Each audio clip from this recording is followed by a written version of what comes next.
जय मां विंध्यवासिनी, हर हर महादेव। आप सभी का स्वागत है हमारे यूट्यूब परिवार में।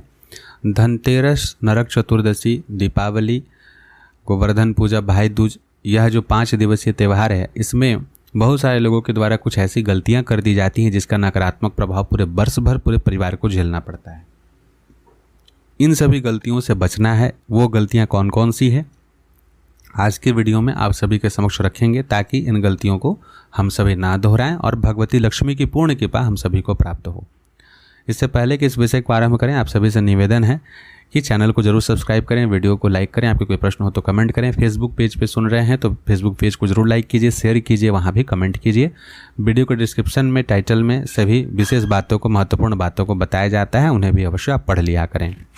सबसे पहला चीज़ तो ये कि हम सभी यह चीज़ सुनते हैं कि धनतेरस के दिन हमें बर्तन खरीदने चाहिए, गहने जेवर खरीदने चाहिए, गाड़ी खरीदने चाहिए, सभी कुछ खरीदना चाहिए। यह चीज़ सभी लोग सुनते हैं और करते हैं, इस चीज़ को मानते हैं।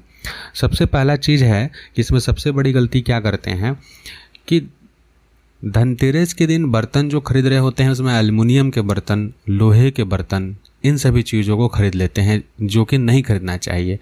क्योंकि इन सभी चीज़ों को खरीदने से इसमें निवास करने वाले जो तत्व हैं वो कहीं ना कहीं हमारे घर परिवार में नकारात्मक प्रभाव को देते हैं। श्री तत्व से संपन्न चीज़ों को खरीदना चाहिए। तत्व तो सभी में श्री का विद्यमान है, लेकिन कहीं अलक्ष्मी है, कहीं लक्ष्मी है। तो धातु के बर्तन में कभी भी एल्युमिनियम का, लोहा का नहीं खरीदना चाहिए, टीना नहीं खरीदना चाहिए इस दिन। अब इसमें देखिए सबसे पहला चीज़ जो है क्या है कि पीतल का बर्तन आप खरीद सकते हैं, कांसा का खरीद सकते हैं, तांबा का खरीद सकते हैं, चांदी और सोना का चीज़ खरीद सकते हैं। इससे श्री तत्व में वृद्धि होती है।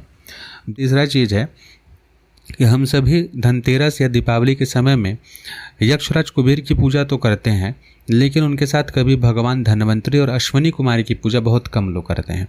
तो प्रत्येक वर्ष कभी भी हम धनतेरस के दिन इनको ना छोड़ें, क्योंकि इनका पूजा आवश्यक होता है। इसी दिन कहा गया है कि तेरस की समय में ही अमृत कलश लेकर के भगवान धन्वंतरी प्रकट हुए थे। और अश्विनी कुमार जो है भगवान धन्वंतरी के शिष्य हैं। धन्वंतरी रूप में साक्षात नारायण प्रकट हुए और अश्विनी कुमार भगवान सूर्य के पुत्र हैं। तो इन दोनों कोई का पूजन उस दिन अति आवश्यक होता है। इसलिए उस दिन नाम मात्र से भी या यथाशक्ति यथाविधि जो आपको आता है इनके नाम से दीप प्रज्वलित करना चाहिए और इन दोनों कोई का पूजन यानी कि धन्वंतरी भगवान और दोनों अश्विनी कुमार जो दो रूप में हैं उन दोनों के नाम से दीप इत्यादि प्रज्वलित करके भोग लगा करके भगवान शिव के साथ, भगवान शिव के पास में या भगवान नारायण के पास में इनका पूजन अवश्य करना चाहिए। सामान्यतः इनका पूजन अगर घर में आप दक्षिणावर्ती शंख अथवा मोती शंख रखे हैं तो उनका ही अभिषेक करके और उन पर ही कर लेना चाहिए। इससे भी जो है इन दोनों को की पूजा हो जाएगी। यह एक गलती है जो कि लोग नहीं करते हैं, यह करना चाहिए। इससे आरोग्यता निरोग्यता की प्राप्ति होती है। घर परिवार में बहुत अधिक अगर रोग व्याधि उत्पन्न हो रही है तो तेरस से लेकर के भाई दूज तक प्रतिदिन अगर भगवान धन्वंतरी का विशेष पूजन अश्विनी कुमार का करते हैं तो अवश्य उनकी भी कृपा होती है। उनका अधिकार है देवताओं का, यह करना चाहिए। तीसरा जो चौथा जो गलती होता है वह यह होता है कि हम सभी देखते हैं कि धनतेरस के लिए दिन जो है लोग झाड़ू खरीदते हैं। झाड़ू नया नया खरीद करके सभी कोई लाते हैं और सबसे बड़ी गलती क्या कर देते हैं कि बहुत सारे लोग उस दिन झाड़ू ला तो लेते हैं, अगले दिन से प्रयोग भी शुरू कर देते हैं। ध्यान रहे कि कार्तिक के मास में झाड़ू खरीदना तो चाहिए नया, लेकिन उस झाड़ू से बहारन नहीं करना चाहिए, उस झाड़ू का प्रयोग नहीं करना चाहिए। कारण क्या है कि झाड़ू साक्षात लक्ष्मी की प्रतीक हैं और कार्तिक मास में भगवती लक्ष्मी आपके घर आती हैं और घर जब वह आ रही हैं तो उनका आप आदर सत्कार करें, उनसे काम ना करवाएं। लक्ष्मी के प्रतीक के रूप में आप झाड़ू को लेकर के आ रहे हैं ना, तो नया झाड़ू से कभी भी कार्तिक के महीने में उनका प्रयोग ना करें। धनतेरस को खरीदा हुआ झाड़ू तो बिल्कुल भी प्रयोग नहीं करना चाहिए। उनको ला करके घर में अच्छे से रख दीजिए। कार्तिक का महीना पूर्ण होने के पश्चात जो है उनका प्रयोग आप करेंगे। नया झाड़ू कभी भी आप लेकर के आते हैं तो उनका तो प्रयोग नहीं करना है। पुराना झाड़ू को भी तोड़ करके जला करके नहीं फेंकना है, यह गलती भी आपको नहीं करना है। इस बात का भी आप विशेष रूप से ध्यान रखेंगे। अगली गलती जो होती है वह यह होती है कि हम लोग दीपावली के दिन जो है यह कार्य करते हैं कि हम हर जगह जो दीप प्रज्वलित करते हैं, लेकिन कार्तिक के महीने में कहा गया है कि कार्तिक के महीने में दीपदान का अति अधिक महत्व है। उस दिन कार्तिक के पूरे महीने में केवल तुलसी जी के निकट ही नहीं बल्कि अन्य जगहों पर भी दीपदान करना चाहिए, क्योंकि जिस तरीके से पितृपक्ष में पितृ हमारे दरवाजे पे आकर के यह आशा करते हैं कि हमारे बच्चे जो हैं हमारे वंशज जो हैं वह हमारे निमित्त कुछ करेंगे। उसी प्रकार के कार्तिक के महीने में आपके कुल की जितनी शक्तियाँ होती हैं अलग अलग स्थान पर वह उपस्थित होकर के वह भी आशा करती हैं कि जिनको मैंने अपने कुल में जन्म दिया है वो अवश्य हमारे लिए यहाँ दीप प्रज्वलित करेंगे। देवताओं का विभिन्न स्थान माना गया है, कुल की शक्तियाँ अलग अलग स्थान में निवास करती हैं। कुल के देवी देवता प्रमुख रूप से घर के मुख्य चौखट पर निवास करते हैं, तो चौखट के दोनों ओर दीप पूरे कार्तिक महीने में या उसके आसपास हनुमान जी का स्थान अगर बनाए हैं तो वहाँ, भैरव जी का स्थान बनाए हैं तो वहाँ अवश्य दीपक प्रज्वलित करना चाहिए। तुलसी जी के तो निकट करना ही चाहिए। इसके सिवाय अगर कुआं है आपके घर के आसपास में तो वहाँ भी दीपक प्रज्वलित करना चाहिए। घर के पास का जो मंदिर है वहाँ भी आपका दीपक प्रज्वलित होना चाहिए। गौशाला है, गाय अगर आप रखे हैं तो जिस जगह गाय बंधती हैं उस स्थान पर तो अवश्य ही आपको दीपक प्रज्वलित करना है। गलती से भी पूरे कार्तिक महीने में एक दिन भी बीच ना पड़े। जिस तरीके से तुलसी जी के निकट हो रहा है उसी प्रकार से गौशाला में भी आपको दीप प्रज्वलित करना चाहिए। आंवला का वृक्ष है आसपास में तो साक्षात नारायण का स्वरूप है, वहाँ जरूर दीपक प्रज्वलित हो।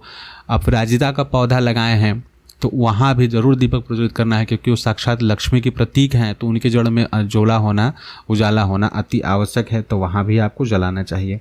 साथ ही जहाँ आप ओखली रखते हो, सिलबट्टा रखते हो, अभी के समय में तो मिक्सर ग्राइंडर है उसी से सारा काम हो जा रहा है, लेकिन अगर आपके घर में ओखली है, सिलबट्टा है अभी भी, तो उस जगह में भी दीपक प्रज्वलित करना आवश्यक है। अन्नपूर्णा का वह स्थान है तो घर में किचन में जलाइए ना जलाइए लेकिन उस जगह में आप ज़रूर जलाएं। और किचन में भी जलाना चाहिए लेकिन सेफ्टी रीजन से आजकल लोग नहीं जलाते हैं, लेकिन जिस जगह ओखली और सिलबट्टा हो, सिलबट्टे के पास में और ओखल के पास में ज़रूर जलाना चाहिए। इसके सिवाय जो आपका स्टोरेज रूम है जहाँ पे आप अनाज का भंडारण करके रखते हैं, अन्य सामग्रियों का पूरा संकलन करके रखते हैं, उस जगह में भी आपको अवश्य दीपक जलाना चाहिए। यह जो पूरा विधि बताए हैं दीपक जलाने का, इस विधि को आडार तंत्र के नाम से जाना जाता है। घर के प्रत्येक कोने में जो है आपको दीप प्रज्वलित हो जाएगा इस विधि विधान से। बाकी दीपावली के दिन तो हर जगह आप दीपक जलाते ही हैं। तो ये जो कहीं ना कहीं किसी शक्ति को आशा रहती है कि हमारे नाम से दीप प्रज्वलित होगा, लेकिन आप नहीं करते हैं तो वह दोष लगता है। सामान्यतः आज के समय में तो हर जगह लाइट जल रहा होता है तो चलेगा, लेकिन कम से कम आपके घर में 5 दीप अवश्य जलना चाहिए, यानी 5 दीपक कम से कम हर शाम को कार्तिक के मास में जरूर जले, जिसे आप अलग अलग स्थान पर जलाएं। जैसे कि घर के दोनों ओर 2 दीपक जला दें, इससे कुल की सभी शक्तियों को प्राप्त होगा। तुलसी जी के पास जला दें तो तीसरा दीपक हो गया। इसके सिवाय अगर आप घर में अपना मंदिर जहाँ रखे हैं वहाँ तो आपको जलाना ही है, और पीने का पानी जहाँ हो वहाँ, या सिलबट्टा रखे हो तो वहाँ। इस तरीके से 5 दीपक भी पूर्ण हो जाएगा और हर जगह की शक्तियों की तृप्ति भी मिल जाएगी। तो ये सभी कार्य जो है आपको पूरे दीपावली के जो 5 दिवसीय त्यौहार है उसमें अवश्य करना चाहिए। इसके सिवाय यम का दीपदान करने के समय में, यम राज के निमित्त जो दीपदान करना होता है वो किस समय करना चाहिए, कैसे करना चाहिए? त्रयोदशी जब भी व्याप्त हो, भगवान धन्वंतरी का जब पूजन हो जाता है, उसके पश्चात अश्वनी कुमार का जब पूजन हो जाता है, तब जाकर के यमराज के निमित्त दीपदान करना चाहिए। उनके दीपदान की विधि क्या है और क्या गलती इसमें लोग कर देते हैं, एक टोटका के रूप में प्रचलित करके यह जो दीपदान होता है वो बड़ा नकारात्मक प्रभाव को देने वाला होता है। टोटका क्या करते हैं कि अनाज का पूरा एक प्लेट लेंगे, उसमें अनाज पूरा भरेंगे, उसके ऊपर में चौमुख दीपक जो है यमराज के निमित्त निकालेंगे और कुछ सिक्का उसमें रख के निकालते हैं, और वापस आते समय में आयु की वृद्धि हो, ऐश्वर्य की वृद्धि हो, घर परिवार में रोगों का नाश हो, ये बोल करके आप वह सिक्का लेके घर चले आते हैं। ये नया टोटका शुरू हुआ है, ये सुनने देखिए ये बहुत गलत है। यमराज के निमित्त जो भी चीज़ आप रखेंगे वो कभी भी लेकर के नहीं आएंगे। क्षेत्रपाल निकारी जो होता है उसमें भी इसी प्रकार की विधि का कहीं ना कहीं पालन किया जाता है, लेकिन कोई चीज़ वहाँ से वापस नहीं आता है, क्योंकि यमराज अपने साथ सभी अनिश्चितता को लेके जा रहे हैं। जब आप दीपक निकाल रहे हैं तो सभी अनिश्चितता उनके साथ जा रही है। आप वापस लेके जब किसी चीज़ को आ जाएगा टोटका के नाम पे, वो आपको दिक्कत देगा। ये गलती कभी ना करें। यमराज के निमित्त आप जो भी दीपदान करते हैं उसमें फल, मिठाई, पुष्प इत्यादि या दक्षिणा जो भी आप रखते हैं रखिए, कोई मनाही नहीं है, लेकिन वहाँ से कोई चीज़ वापस लेकर के आपको नहीं आना है। तो ये सारी गलतियाँ नहीं करनी है दीपावली के 5 दिवसीय त्यौहार में, धनतेरस इत्यादि में, तभी आपको पूर्ण फल सही तरीके से मिलेगा। आशा करता हूँ